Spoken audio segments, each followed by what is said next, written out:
আসসালামু আলাইকুম। আশা করি সকলে ভালো আছেন। আলহামদুলিল্লাহ, আল্লাহর রহমতে আমিও বেশ ভালো আছি। আজকে একটু ভিন্ন ধরনের ভিডিও করব বা ভিন্ন ধরনের ব্লগ বলতে পারেন, ডেইলি ব্লগ। আজকে সারাদিন কি করলাম সেটাই। এখন মোটামুটি হালকা, হালকা শীতের দিন।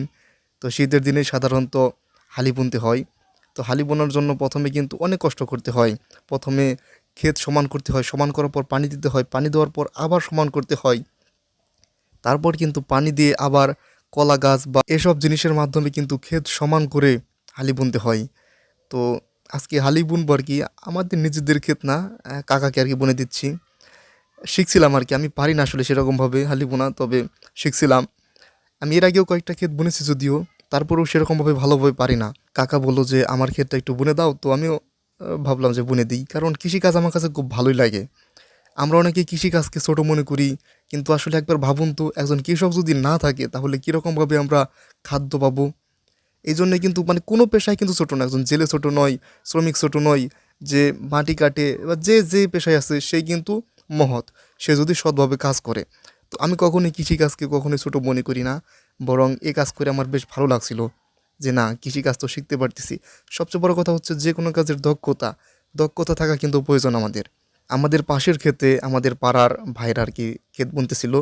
ওরা বেশ কয়েকজন, মোটামুটি ৫-৬ জন, আর আমরা মাত্র ৩ জন বুনতেছিলাম। ৩ জন বলতে আমি আর কাকা ছিলাম। আরেকজন ছিল তামিম। ও খুবই অলস, একটু কাজ করে তো চলে যায়। মানে একটু পর, পর আর কি কাজে যায় বা বাইরে যায়। মানে খুবই অলস। একটু বুনতেছিল আর কি, উঠতেছিল আর কি, হাসতেছিল। আর বলতেছিল, দাও আমি ভিডিও করি, ভিডিও করি। ওই আর কি ভিডিও করেছি বেশিরভাগ। আর কিছু, কিছু রেখে, রেখে ভিডিও করেছি। এইখানে রেখে। আর আমি হালে বুনতেছিলাম। বুনতেছিলাম বলতে বোনা শিখতেছিলাম আর কি, আর কিছুই না।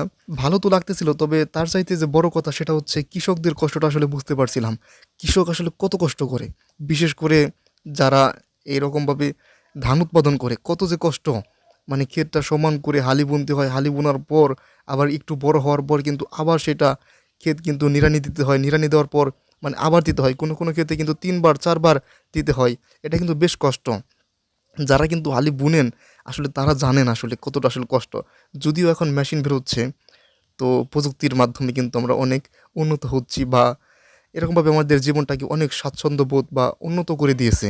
ধান কাটতে হয়, এগুলো সব কিছু মিলিয়ে এতটা কষ্ট। তাছাড়া তো টাকার ব্যাপারটা আছেই, সার কেনা, আবার অনেক সময় কিন্তু নিজে না পারলে শ্রমিক রাখা বা কামলা যেটাকে বলে আমাদের গ্রামের ভাষায়, তাদেরকে রাখা, তাদেরকে টাকা দেওয়া, এটা কিন্তু বেশ কষ্ট। আমরা যারা কৃষিকাজ করিনি, আমি বলবো আপনাদেরকে, শখ করে হলেও, একদিন হলেও বা ১ সপ্তাহ হলেও আপনি কৃষিকাজ করুন। মাঝে, মাঝে কৃষিকাজ করে কৃষিকাজে সময় দিন। সেটা যে এমন না যে শুধু ধানই বুনতে হবে, ধানই তো শুধু কৃষিকাজ নয়। আলু বোনা, ভুট্টা বোনা বা পেঁয়াজ রসুন, এসবও তো কৃষিকাজের একটা অংশ। বা এই পাশের ক্ষেতে আর কি সরিষা বোনা ছিল। আমাদের পাশের ক্ষেতে যারা হালি বুনতেছিল তাদের হালি বোনা আমাদের অনেক আগেই শেষ হয়ে যায়। তো আগে শেষ হওয়ার কারণে ওরা আগে ভাগে আর কি উঠে যায়, এবং উঠে দেখলাম যে হাত পা ধুচ্ছিল, এবং পাশাপাশি কিন্তু আজান দিয়ে দিয়েছিল। তো ওরা কি বললো, চলো আমরা নামাজটা পড়ে নিই। আমিও বললাম চলো নামাজটা আমরা পড়ে নিই। পাশেই ছিল মেশিন, মেশিনে আমরা অজু করি, আমিও করি, রকিও করে।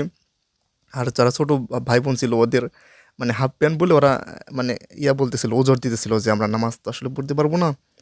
তো নামাজটা আসলে সবসময় পড়বেন, আপনাদের প্রতি একটা দাওয়াত রইল যে নামাজটা কিন্তু অবশ্যই পড়া উচিত যে কোনো কাজের ক্ষেত্রেই। কারণ একটা কিন্তু গজল আছে যে, নামাজ কে বলো না কাজ আছে, কাজকে বলো আমার নামাজ আছে। তো আমরা কাজকে ছুটি দিয়ে আমরা কিন্তু নামাজে চলে আসছি, এবং আমরা নামাজ পড়তেছিলাম, আল্লাহর কাছে দোয়া করতেছিলাম। আল্লাহ তাআলা যেন আমাদের সারা জীবন এরকম আল্লাহর পথে থাকার জন্য তৌফিক দান করে, এবং যে কোনো কাজের ব্যস্ততায় যেন আল্লাহ তাআলা আমাদেরকে নামাজ পড়ার তৌফিক দান করে। সেই জন্য আল্লাহর কাছে এটা সবসময় চাই, এবং আপনাদেরও চাওয়া উচিত। এবং নামাজ নিয়ে রকি কিছু কথা বলছিল, আমি তাকে জিজ্ঞাসা করছিলাম। কারণ আল্লাহ পাক আমাদের জন্য নামাজটা করেছেন ফরজ। এই ফরজ বিধানকে তরক করা তো মানে আমাদের এটা শোভা পায় না। আল্লাহর বান্দা হয়ে আল্লাহর গুণ খেয়ে, আল্লাহর নুন খেয়ে, আল্লাহর যদি গুণগান না গায়, তবে এটা তো প্রাধান্য দিতে হবে। যে কোনো কাজ হোক বা যে কোনো কার্যক্ষেত্রে হোক না কেন, নামাজকে আগে, তারপর যা আছে বাকি সব কাজ। এখন নামাজকে যদি আমরা প্রাধান্য না দেই, এখন এমনিভাবে বলা হয়েছে যে যদি নামাজ বিধানটা সময় মতো না পড়ে, যেমন কি ধরো মানে কাজা পড়ে, ঠিক আছে, এই কাজা যদি পড়ে নেয় কেউ, তবুও তার 2,88,00,000 লক্ষ বছর জাহান্নামের আগুনে জ্বলতে হবে। তো সবার আগে ভাই নামাজটা আগে পড়তে হবে।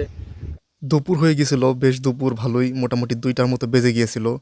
তো তামিমকে পাঠায় যে খাবার নিয়ে আয়, তো তামিম নিয়ে আসে। এমনিতেও যেহেতু হালকা হালকা শীত ছিল, আর শীতের মধ্যেই হালিবুনে, আর আজকের পরিবেশটা অসাধারণ ছিল, হালকা রোদ ছিল আবার বাতাসও ছিল। আর এই পরিবেশে খাবার খেতে যে কি মজা লাগে, কি যে ভালো লাগে, মানে বলে বোঝানো যাবে না, এক কথায় বলে বোঝানো যাবে না যে এই পরিবেশে মানে কিছু কিছু খাবার আছে যেগুলো খাবার যদি মানে খারাপ হয় তাও খেতে ভালো লাগে। যেমন জামাতের খাবার, যারা জামাতে গিয়েছেন তারা কিন্তু জানেন জামাতের খাবার আসলে কতটা ভালো লাগে। এতেকাফের খাবার, যারা এতেকাফে বসেছেন মসজিদে তারা জানেন আসলে কতটা ভালো লাগে। আর এই যে কাজ করে দুপুরে চকের মধ্যে মানে খাবার খেতে মানে কী যে ভালো লাগে হিসাব ছাড়া আসলে, মানে আর এই পরিবেশ হলে তো কোনো কথাই নাই। তো খাবার শেষে আমাদের আরও একটু বাকি ছিল, তো আমরা হালি বুনতেছিলাম। তো হালি বুনতে বুনতে মানে হালি ফুরিয়ে গিয়েছিল আর কি আমাদের হালি, আর একটু জায়গা বাকি ছিল। জানাও জানাও কত সৃষ্টি আছে আল্লাহ তোমার এই ধরার মাঝে, জানাও জানাও কত সৃষ্টি আছে, কেউ নেই তোমার ওই নাম জপে না, তোমার নামের তসবিহ করে না, তোমার নামের তসবিহ করে না।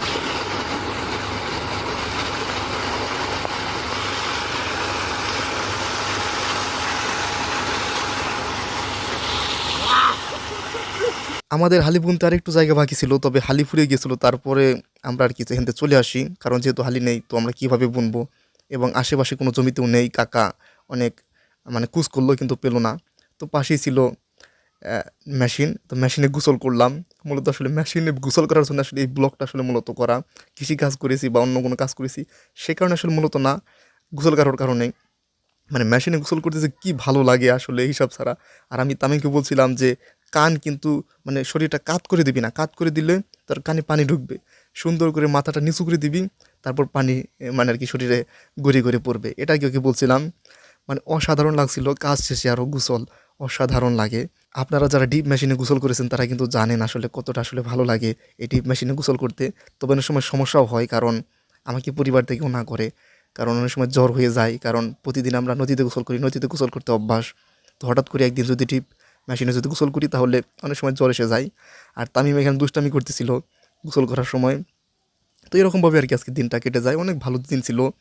সব কিছু মিলিয়ে আজকের দিনটা বেশ ভালো কেটেছে, বেশ সুন্দর কেটেছে, দিনটা অনেক দিন মনে থাকবে। এবং আজকের দিনটা সব কিছু মিলিয়ে অনেক ভালো লাগলো। সকলে ভালো থাকবেন। আসসালামু আলাইকুম।